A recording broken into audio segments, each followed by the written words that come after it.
With one lost spaceship and a few survivors, we had no choice but to contact the most feared race in the galaxy and ask for help. The humans. We expected death. Instead, they were overly ambitious. Very overly ambitious. Written by Ziggs124. Humans were a feared race in space. Their technology had eclipsed that of many other races. Although they had never fought a war against other races and otherwise kept to themselves. No civilization had ever attempted to be hostile towards them. Instead, their past and the way they waged cruel wars against each other gave every race the impression that it was better to leave them alone. For a long time, we thought that they would eliminate any intruder on their planet within a very short time.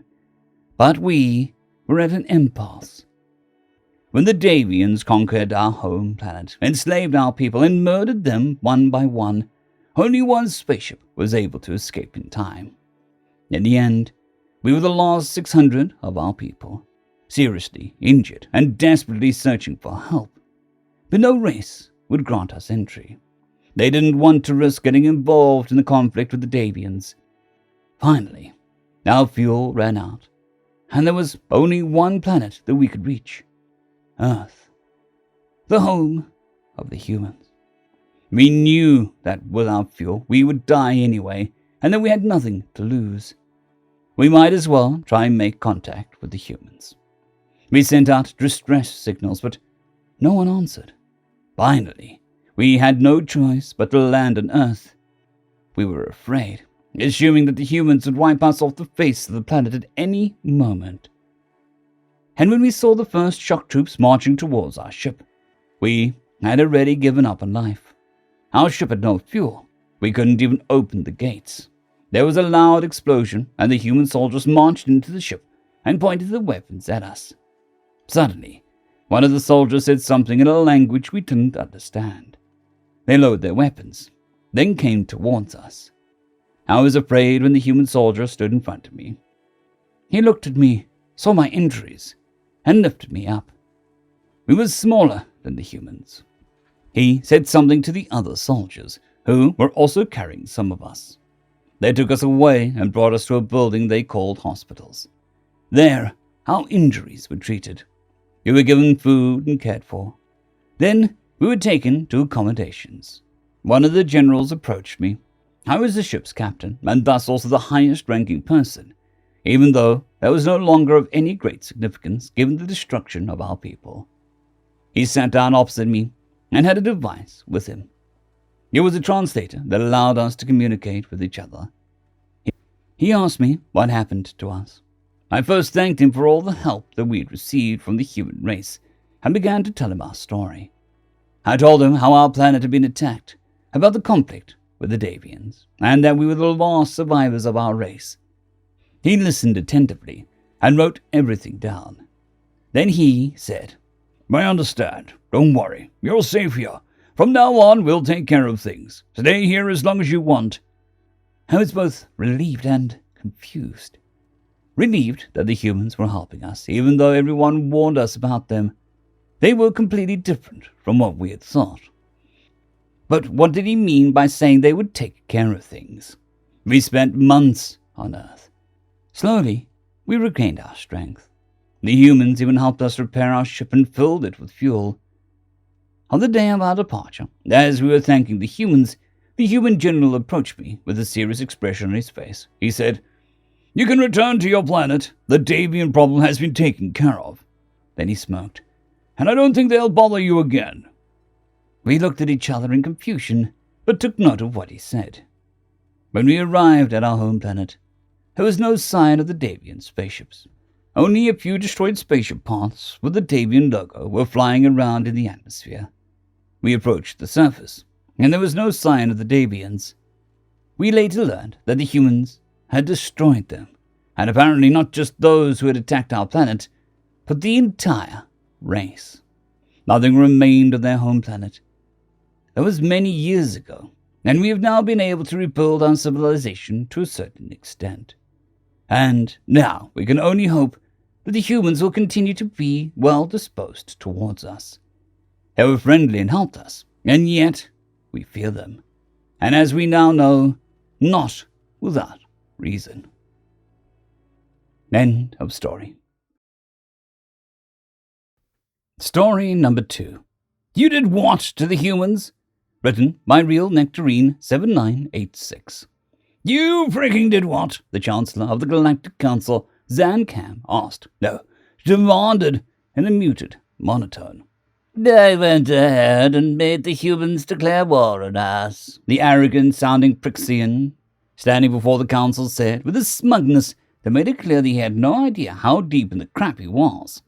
Ox just smirked, feeling happy about his achievement, confident that his name will be remembered for millennia for this. Why, in the name of life itself, would you do that? No, never mind. Why did you go about it as you did? Because it was easy. The Galactic Council needs a war to maintain stability, now more than ever. With its increasingly growing unemployment rate, Ox said, still smiling.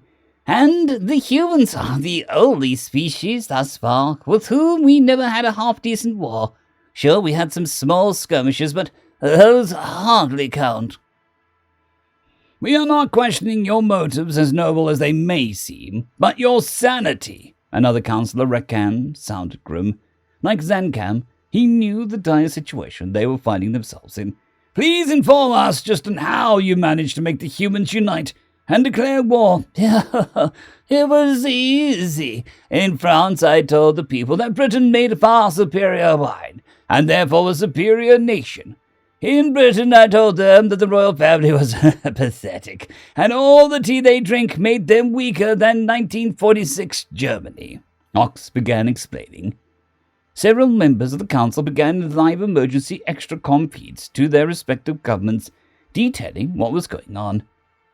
Next, I told the Germans that the government of the Schnitzer Republic, led by a smart guy with a silly moustache, was far superior to their current regime. That beer tastes like piss, and they should take a leaf out of the French book and learn to surrender. Several members received notifications from their governments, which in turn made them declare neutrality in the upcoming war. Next, I went to Australia, and I asked them where in Europe their nation was, made fun of them for their accents and how they lost a war against a flightless bird. Twice! Such nice people. They got angry really quickly, And Russia, too damn easy. I dissed their leaders and their vodka, told them that their military is worth peanuts, and that they should allow the likes of Ukraine to conquer them, thereby recreating the realm of the Kievan Rus. Half of the remaining council members declared neutrality at that. One of the remaining racist councillors, Crow, or Ortras, a species of huge omnivores, quadrupedal, 2 armed reptiles that maintained over half the council's military, snorted, openly declaring their support for the war. The Americans and Chinese were easy. I just fecked around with American ships and boats while I exposed China's corruption and disabled their censorship protocols, Ox said, snickering as he remembered sinking that one ship. What was it called again? Oh, right, the USS Enterprise. And the face of the Chinese dictator's face when his personal collection of Western paraphernalia that were banned under his own regime. Crow flinched at that, but remained optimistic. Oh, and I pissed off the Canadians, Ox boasted. My hardest achievement to date, I must say. In Scotland and Ireland, I just declared that they should bow down to Britain and destroy several whiskey distilleries, told them that they were America's insignificant 53rd state, and that they should hand over their kids for dirt cheap. The chamber was absolutely silent. Back it, Crow muttered, withdrawing his statement of support. If you wish to fight, you're on your own. France, Britain, Australia, Russia, and China, easy. Fighting the Americans, a challenge, but a worthwhile one. Angry Scottish and Irish, that'd be difficulty Asian. Canadians, nope. Fact that, I'm out, he declared loudly, as over 90% of the council members chose neutrality. Not worth experiencing the Geneva checklist plus whatever accidental war crimes the Canadians come up with. Ox was confused. Why were the members leaving his side? The Chancellor looked at his datapad, seeing a timer count down. Zancam spoke up. You seem confused. Your answer will arrive in approximately 5 seconds. 2 minutes earlier, Target sighted, the gunnery officer on the Terran dreadnought Good Humor announced. Locking on target. Locked. Special ammunition loaded, ready to fire, the loading team announced over the radio. Well, that little shit's gonna have a very bad day, the captain, a Canadian, announced. 8 tons of fermented hog feces heading your way, you political dumbass. The ship lurched as the mass of fecal matter was launched, heading straight for the unaware Oaks. Isn't this a war crime? One lieutenant asked. We're not at war yet. Can't label it as such. Call it a smelly naval dispute on your report, the captain answered. End of story. I would like to thank our T5 members and patrons, Casper Arnholtz, John Creighton, Vidmori, 050, Dragzoon WRE, and Elijah Silvercross. Thank you very much.